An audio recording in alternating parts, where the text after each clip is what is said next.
Bueno, hemen dugu taktikariketei buruzko beste bideo bat, bederatzigarren orrialdeko ariketak dira.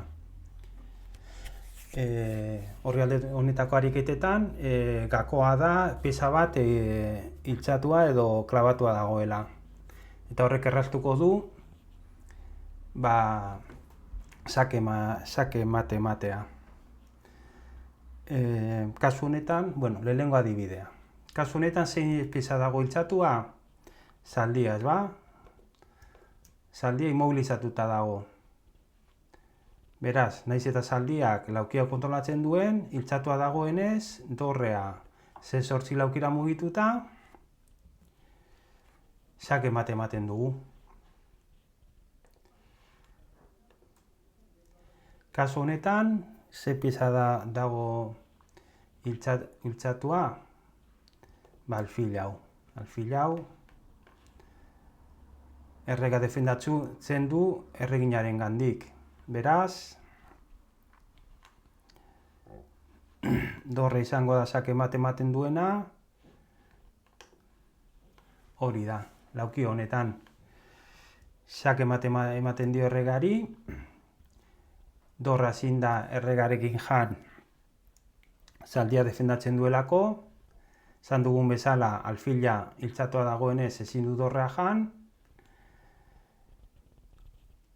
lauki hau zaldia kontrolatzen du eta beste biak dorreak. Beraz, lortu dugu sake mate ematea. Kasu honetan, zein da iltzatua dagoen pieza? Berriz ere zaldia.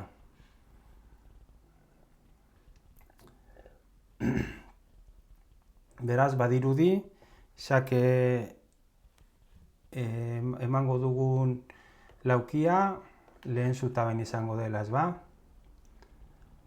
Argi duzu zein den lauki egokia? Ze hiru horietatik bakarra da egokia. Sake mate, ez-zortzi laukian da. Zaldiak ezin du erregina jan, immobilizatuta dagoelako, dorreak zaldia iltzatua baitu.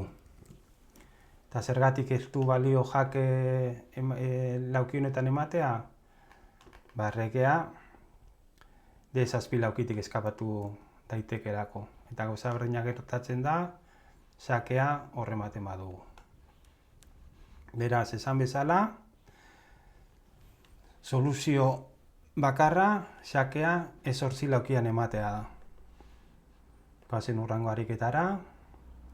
Kasu honetan, erregina zuria da dorre iltzatzen duena.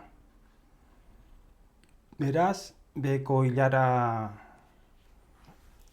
ematen den sake mate izango da. Dorra mugituz, dorrea ezin da berantza bajatu, esan dugun bezala, erreginak iltzatua duelako, immobilizatuta.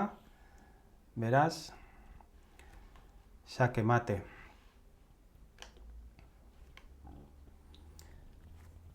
Hemen hau ariketa nahiko biztosoa da. Ikusiko dugu norarte mugitzen den erregina, ze erregina izango da sake mate ematen duen pieza. Orduan, goazen pausoz pauso. Lehengo eta behin, zein da iltzatua dagoen pieza? Erregina, ez ba? Erregina ezin da mugitu, alfilaren akzioa dela eta. Nun ematen du sake erreginak? Bi lauki ditu, hau eta hau. Badirudi lauki honetan pieza asko daudela erregina jateko, ez ba? Baina ez da holan. Ikusi erregina, onarte sartu aldugu, zergatik? Erregina ezin da jan erregearekin alfila babesten duelako, eta erregina ezin du erregina baltza jan, esan dugulako iltzatua dagoela, ez ba?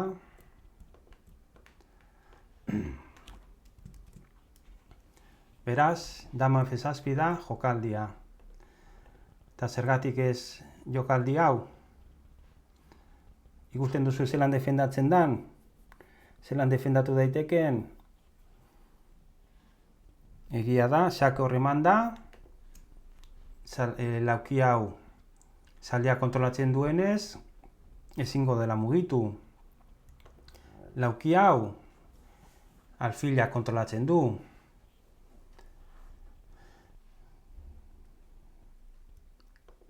Eta hau erreginak, orduan, erregea mugitzeko aukera ez dugu, baina zein da dugun aukera, xake ematen duen pieza eta erregaren artean gure pieza bat jartea. Baina ez da erregina. Esan dugun bezala, iltzatua dagoelako. Baina kasu honetan, xake hor eman da, jokaldi honekin, xake ematea saihesten dugu.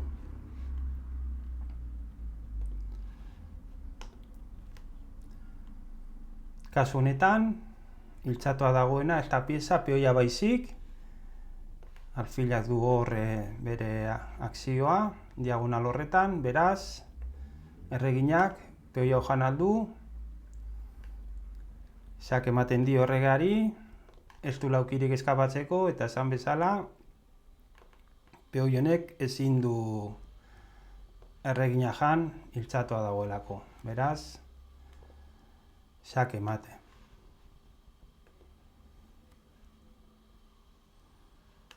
Hemen berriz ere,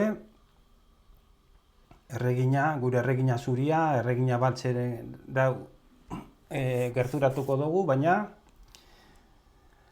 alfilaren akzioa dela eta iltzatua dago. Beraz, jokaldi honekin, dama D6, jake mate ematen dugu.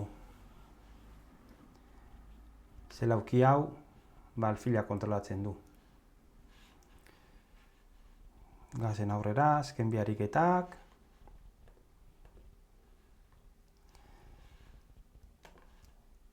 Kasu honetan iltzatua dagoen pieza dorrea da. Eta zaldi honek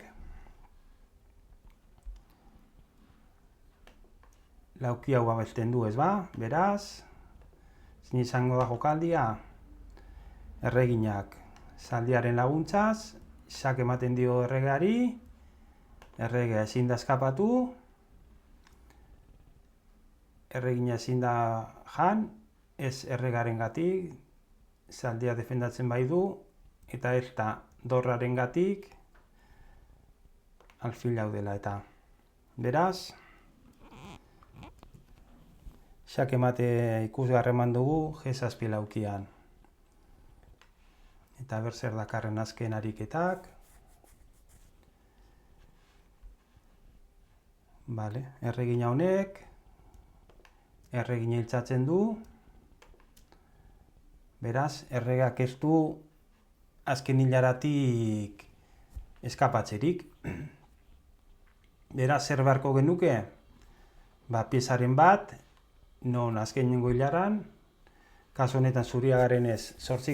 hilaran, pieza bat, 8. hilaran, xake ematen duena. Dorre hau da, ez ba?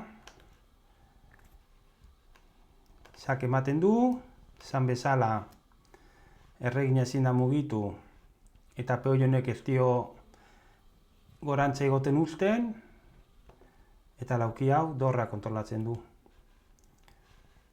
Azken ariketa hau ere, xake ematean amaitu dugu.